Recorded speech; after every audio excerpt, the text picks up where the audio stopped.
future IITians and IITians, future doctors. Welcome back to Physics 108, Physics 108. और I think you might be observing कि अब at a good frequency videos are getting uploaded. So my target is now to upload at least 2 videos per day. 3 भी हो सकते हैं, but at least 2 videos.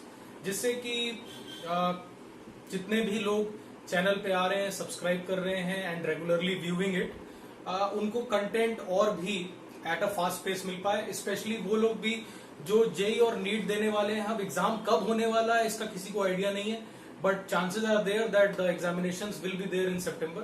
तो उनके लिए एक अच्छी चीज हो जाएगी कि उनको बहुत बढ़िया रिवीजन का मौका मिल जाएगा पास्ट टॉपिक्स का, जिससे अच्छा ही होगा ओवरऑल. और तुम लोगों का अच्छा हो तो बस बढ़िया सब कुछ है. आज हम लोग ऑब्जर्व करने वाले हैं न्यूटन्स लॉज ऑफ मोशन की सीरीज में. एपिसोड 4 है ये, and how to find out tension in a rope. और इसमें भी स्पेसिफिकली हम लोग दोनों केसेस करेंगे, uniform mass density and non uniform as well. तो यूनिफॉर्म मास डेंसिटी का भी करेंगे और नॉन यूनिफॉर्म मास डेंसिटी का भी करेंगे. सबसे पहले हम लोग यूनिफॉर्म मास डेंसिटी का केस देख लेते हैं. Case 1,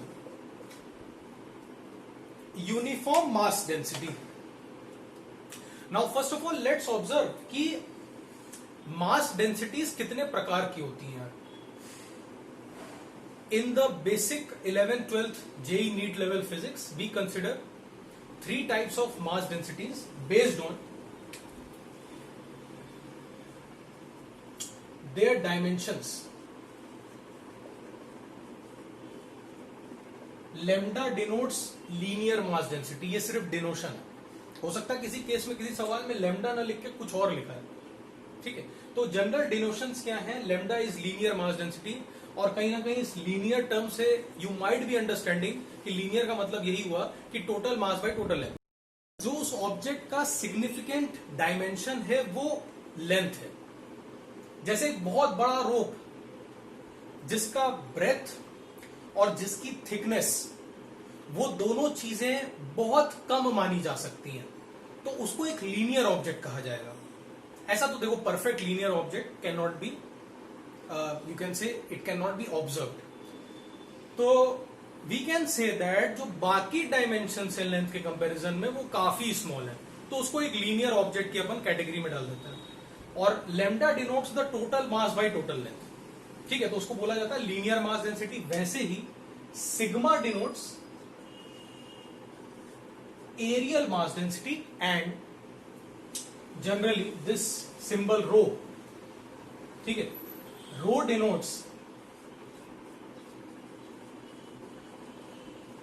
volume mass density, total mass by total volume, जो कि एक्चुअली में तुम लोग 7th 8th क्लास से पढ़ते आ रहे होगे. डेंसिटी की real definition total mass by total volume. तो बेसिकली सॉलिड्स के केस में अपन 3 डेंसिटीज को डिफाइन करते हैं. लेकिन अब सीधे मुद्दे पे आते हैं कि अगर कोई रोप है यूनिफॉर्म मास डेंसिटी का, रोप से अपन क्या अंडरस्टैंड कर रहे हैं? रोप मतलब एक पर्टिकुलर ऑब्जेक्ट जिसकी लेंथ काफी ज्यादा है और उसका ब्रेथ और थिकनेस काफी कम है. इसका मतलब कुछ ऐसा, let's say this is a smooth floor और एक मैसिव रोप इस पे बैठा हुआ है जिसका टोटल मास है m. अब देखो, मैंने इसकी थोड़ी सी हाइट भी बनाई है, थोड़ी सी इसकी थिकनेस भी होगी, बट वो डायमेंशंस को यहां पे नेग्लेक्ट किया जा रहा है. Capital force F is being applied on this rod और total length of the rope is capital L. अब हम लोग का ऑब्जेक्टिव क्या है यहां पे? How to find out the tension in the rope. देखो यार, पहली बात, टेंशन हर एक पॉइंट पे वेरी करेगा. इसको समझते हैं. किसी पॉइंट को कंसिडर करते हैं अपन, लेट्स से पॉइंट A, जिसकी दूरी यहां से है x. तुम इधर से भी ले सकते. x is the general distance. x lies between 0 to L. अब हम लोग ये फिगर आउट करेंगे कि हर एक पॉइंट पे टेंशन क्यों वेरी करना चाहिए. Since this is a smooth flow, तुमने इस पे फोर्स लगाया, इसको मूव करना पड़ेगा किसी एक्सेलरेशन से आगे की तरफ, वो एक्सेलरेशन कितना होगा, that acceleration will be equal to F by M. ठीक है, ये हो गया acceleration of the whole rope. Clear? अब इस पूरे रोप को हम लोग सिस्टम मान के चलेंगे, कंसिडर है भी, in fact consider the rope as a system. ये पूरा एक एंटिटी हम लोग अगर मान के चलें तो पूरी एंटिटी का जो एक्सेलरेशन है वो है फोर्स बाय मास। अगर मैं इसको छोटे छोटे छोटे छोटे छोटे छोटे बहुत सारे छोटे पार्ट्स पे डिवाइड कर दूं इस रोप को, तो सभी का एक्सेलरेशन आगे की तरफ कितना होना चाहिए, capital F by capital M. यहां पे कैपिटल एम अपन लिख लेते हैं, स्मॉल एम लिख लिया, because total mass is M. Clear? तो सारे के सारे एलिमेंट्स का एक्सेलरेशन आगे की तरफ capital F by capital M होना चाहिए। This must be I think clear to everyone. Our target is to find out tension in this region और tension at the point A. ठीक है, अब एक काम करते हैं, हम लोग इस पूरे रीजन का एफबीडी बनाते हैं। ठीक है, इंटरेस्टिंग आ गया part. FBD of this part. अब सोचो बच्चों कि जो ये पार्ट हम लोगों ने कंसिडर किया उस पे एफ फोर्स आगे की तरफ लग रहा है। ठीक है, tension is always a pulling force. यहां पे विद इन द एलिमेंट्स इंटरमोलिकुलरली काफी सारा टेंशन फोर्स लग रहा होगा। अच्छा, अब तुम सोचो कि इसकी सिचुएशन देखो, इसके रेस्पेक्ट में ये एलिमेंट आगे भागने की कोशिश कर रहा है, तो obviously tension is a pulling force. ये पूरा एलिमेंट या फिर इस रीजन का एलिमेंट इस पूरे एलिमेंट पे या फिर इस रीजन पे, छोटे से रीजन पे लेट से टेंशन टी लगा रहा हूं, वो खींचेगा उसको। Tension is always a pulling force, तो इसको खींचने की कोशिश करेगा। इसका मतलब जो हम लोगों ने ये स्मॉल एलिमेंट जो है लेट से जिसकी लेंथ x है उसका फ्री बॉडी डायग्राम बनाया, और ये मैं लेवल भी कर लेता हूं, ये हो गया अपना ए पॉइंट। तो इस एलिमेंट का भी एक्सेलरेशन कितना होना चाहिए, a is equal to F by M. Simple, इसके लिए न्यूटन सेकेंड लॉ की इक्वेशन लगाएंगे, एफ माइनस टी, एफ आगे टी पीछे, इक्वल्स टू इसका मास। 10 आम का दाम इतना तो 2 का कितना, आम का सीजन भी चल रहा है।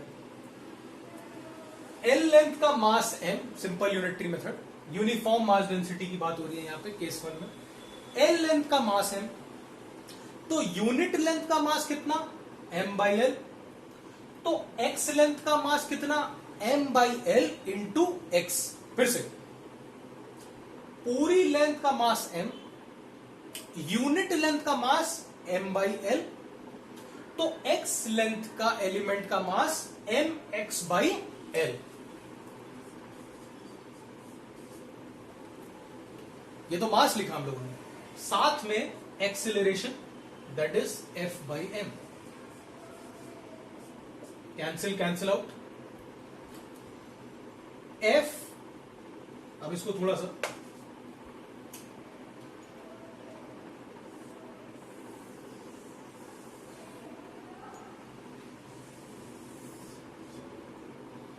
f minus F x by L equals to T. आ गया टेंशन है, मतलब दिमाग वाला टेंशन नहीं, ये वाला टेंशन। इसको मिटा रहा हूं मैं। So this tension becomes F1 minus x by L. हर एक पॉइंट ऑफ द रोप पे टेंशन डिफर करेगा, और जैसे जैसे तुम x को L पहुंचा दोगे, x को L पहुंचा दोगे, तो L by L 1 minus 1 0, tension will become 0। And point पे तो कोई एलिमेंट बैठा ही नहीं है ना, उसको आगे चलाने के लिए कोई फोर्स रिक्वायर्ड ही नहीं है, एलिमेंट ही नहीं बचा, मास ही नहीं बचा, तो ऐसे भी सोच सकते हैं। तो ये समझना कि जब भी ऐसा कोई रोप है तो कुछ जेई नीट में सिंपल एक ऑब्जेक्टिव सवाल भी आ सकता है कि यहां से यहां अगर ये कांस्टेंट एक्सेलरेशन से चल रहा है तो यहां से यहां टेंशन डिक्रीज कर रहा होगा, इंक्रीज कर रहा होगा, कांस्टेंट रहेगा, क्या हो रहा होगा? तो यहां पे मैक्सिमम टेंशन, यहां पे minimum tension, and tension from here to here decreases. और ये भी पूछा जा सकता है कि लीनियर वेरिएशन होगा कि क्वाड्रेटिक पावर 2 पे वेरिएशन होगा। तो हम लोग को दिख रहा है कि x की पावर 1 आ रही है यहां पे, इसका मतलब ये जो टेंशन डिक्रीज हो रहा होगा यहां से यहां तक, tension decreases, let's say this is x, this is y, from x to y linearly. Mind you, what is the case? Case is uniform mass density. अगर तुम दिमाग में बैठा के इस केस को चल रहे हो तो ये जरूर ध्यान रखना कि यूनिफॉर्म मास डेंसिटी के केस में ही टेंशन जो है वो लीनियरली डिक्रीज करेगा इस पॉइंट से लेके इस पॉइंट तक। तो आई होप ये एक केस है जो आई थिंक थोड़ा इजी पार्ट है, और डिफिकल्टी थोड़ी सी बच्चों को आती है नॉन यूनिफॉर्म मास डेंसिटी में। तो अब केस 2 अपन डिस्कस करते हैं, that is of non uniform mass density. Non uniform density का केस देखते हैं। A rope having length L and linear mass density varying as a function, और वो कैसा फंक्शन है? लीनियर मास डेंसिटी जैसा हम लोगों ने भी डिस्कस किया था कि it depends on the length basically. तो जो डायमेंशन है इसका, सॉरी डेंसिटी जो है इसकी, वो वेरी कर रही है एज अ फंक्शन, ठीक है, that is capital AX, where A is constant. मतलब कुछ ऐसा सिनेरियो बनाते हैं पूरा कि दिस इज अ रोप, उस पर फोर्स लग रहा है, let's say this is x is equal to 0 वाला point and this is x is equal to L वाला पॉइंट, ठीक है। और कोई पॉइंट है रोप पे दैट इज A, या फिर क्योंकि A हम लोगों ने ऑलरेडी ले लिया है तो इस पॉइंट को P ले लेते हैं, और जो इसकी जनरल दूरी है x इज इक्वल टू 0 से वो x हो गई। मतलब P point can be anywhere, it can be here, it can be here, it can be anywhere in between. अब हम लोग को P पॉइंट पे टेंशन निकालने की कोशिश करनी है, ठीक है। यहां पे जो मैंने A लिया है वो एक कांस्टेंट वैल्यू 2, 3, 4, 1/3 कुछ भी हो सकता है। अच्छा, अब कुछ लोगों के दिमाग में आ रहा होगा सर इसमें मास नहीं दिया। तो यार देखो, इन टाइप के क्वेश्चंस में डेंसिटी देना और लेंथ देना ऑटोमेटिकली तुम्हें मास दिया हुआ है। यहाँ पे टोटल मास निकाला जा सकता है इंटीग्रेट करके, ठीक है, वो भी हम लोग देख लेंगे। लेकिन अभी या तो तुम्हें मास दिया जाएगा टोटल, या फिर तुम्हें डेंसिटी दी जाएगी, दोनों में से एक चीज। तो यहां पे linear mass density as a function of x vary कर रही है as AX। Capital F force इस पूरे रोप पे लग रहा है, मतलब ये पूरा का पूरा रोप एक्सेलरेट करेगा, बट इसकी लीनियर मास डेंसिटी कांस्टेंट नहीं, ठीक। Now what we can say basically कि इस पूरे सिस्टम का total acceleration of the rope will be equal to, इस पूरे सिस्टम पे एक्सटर्नल फोर्स कौन लग रहा है? सिर्फ capital F divided by total mass of the rope, जो कि हम लोग को नहीं दिया, ठीक है। How to figure out total mass? Total mass निकालने के लिए simply you need to integrate the masses of the very small elements। छोटे छोटे छोटे एलिमेंट का मास जोड़ दिया, टोटल मास मिल गया, ठीक है। अब वो जो एलिमेंट है, छोटा सा एलिमेंट, वो अपन कहां पे कंसिडर करें? वो अपन यहां पे ही कंसिडर कर लेते हैं। ध्यान से, इस एलिमेंट का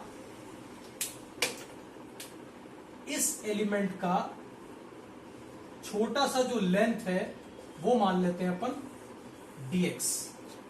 इस एलिमेंट का छोटा सा लेंथ dx, ठीक। तो इस एलिमेंट के आसपास डेंसिटी क्या होनी चाहिए? इसकी दूरी x इज इक्वल टू 0 से कितनी है? This is x। तो इस एलिमेंट की जो डेंसिटी होनी चाहिए वो अप्रोक्सीमेटली कितनी होनी चाहिए? ax। क्लियर है? अगर इसकी लीनियर मास डेंसिटी यहां पे इस एलिमेंट की ax है और इसकी लेंथ dx है, तो ऑब्वियसली डेंसिटी इनटू लेंथ मतलब छोटा सा dn। इस छोटे से एलिमेंट का मास का मतलब क्या हुआ?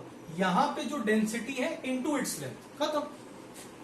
It is equal to integration of dm का मतलब ax dx। और टोटल निकालने के लिए you need to integrate this function where x belongs to 0 to capital M। अब देखो बच्चों, चूंकि a कांस्टेंट है, a इंटीग्रल के बाहर आ जाएगा और हम लोग के पास बचेगा x dx का इंटीग्रेशन, जो कि क्या बनना चाहिए? x square by 2। तो a बाहर आ गया, x स्क्वायर बाई 2 अपने पास बचा, 2 फैक्टर यहां पे आ गया, x की lower limit 0, upper limit l, तो x स्क्वायर की जगह अपने पास आ जाएगा al स्क्वायर बाई 2। सो पूरे रोप का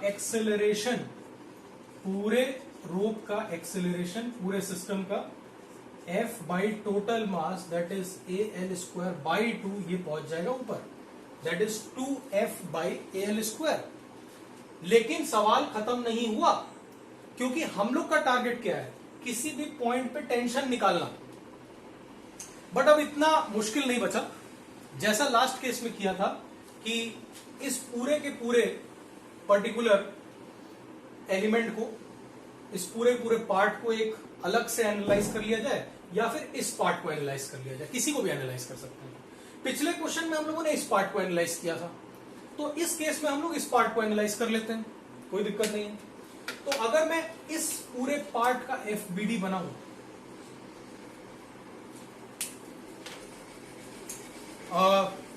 आई होप ये सब पॉज करके आपने नोट कर लिया हो, तो मैं ये पार्ट मिटा दे रहा हूं।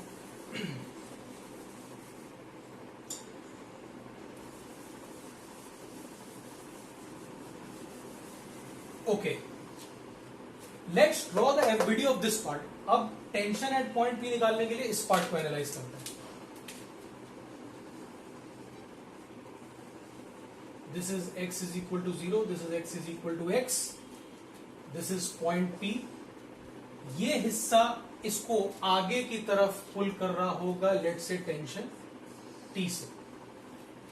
T को लेट से TP से डिनोट कर देते हैं, टेंशन एट पॉइंट P, ठीक है।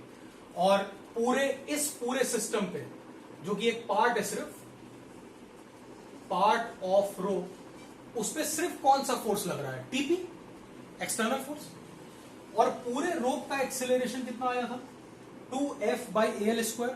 तो इस पूरे हिस्से का, रोप के इस पूरे हिस्से का भी एक्सेलरेशन कितना होना है? 2f by al square. So simply you can say that this tension eight point P can be written as mass of this part into acceleration of this part.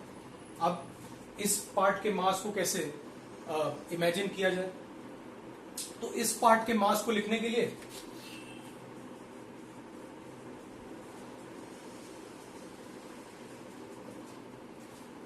Into 2f by al square. अब क्योंकि देखो, तुम इस मास को, ये मास जो है वो एक पर्टिकुलर, मतलब जैसे यूनिफॉर्म मास डेंसिटी में हम लोग गिवन होता है 10 kg है तो 2 मीटर का देख रहे हैं, तो वो 2 kg हो गया अगर 10 मीटर टोटल लेंथ है। तो इस पार्ट ऑफ द रोप का भी मास निकालने के लिए हम लोग को इंटीग्रल लगाना पड़ेगा। कैसे लगाएंगे? मास ऑफ द पार्ट, पिछला टर्म याद करो, इंटीग्रेशन ऑफ डीएम की जगह ax dx इनटू ये जो एक्सेलरेशन पार्ट है, ये तो इंटीग्रेशन के बाहर है, 2f by L square. Clear? अब यहां से देखा जाए तो अब इसकी लिमिट 0 से लेके x तक ही है, क्योंकि x एक जनरल पॉइंट है, तुम वहीं तक जा रहे हो, p पॉइंट तक ही जा रहे हो। तो 0 से लेके x तक you will get a into x square by 2 into 2f by A L square. क्या क्या कैंसिल हो रहा है? a से a कैंसिल, 2 से 2 cancel, tension eight point p is f x square by l square। and if somebody says you ask you in a question कि भाई non uniform density थी और जो लीनियर मास डेंसिटी थी वो थी ax, तो टेंशन का वेरिएशन x पे किस हिसाब से हो रहा था? तो y proportional to x square का फंक्शन आ रहा है। और अगर तुम चेक करो यूनिफॉर्म मास डेंसिटी केस में y proportional to tension proportional to x linear function आ रहा था। तो ये इस तरीके के वेरिएशंस होते हैं और I hope you understood each and every step of this. And अगर मान लो नॉन यूनिफॉर्म डेंसिटी का केस नहीं भी समझ में आया एक बार में, तो दोबारा जरूर उसको फिर से सुनना and definitely you will get it. So I hope you liked it. Subscribe करो, शेयर करो इस चैनल को, फिजिक्स 108। एक वीडियो जल्दी ही बनेगा कि इसका नाम 108 क्यों है, उसका भी एक सिग्निफिकेंस है। So stay motivated, all the best, bye.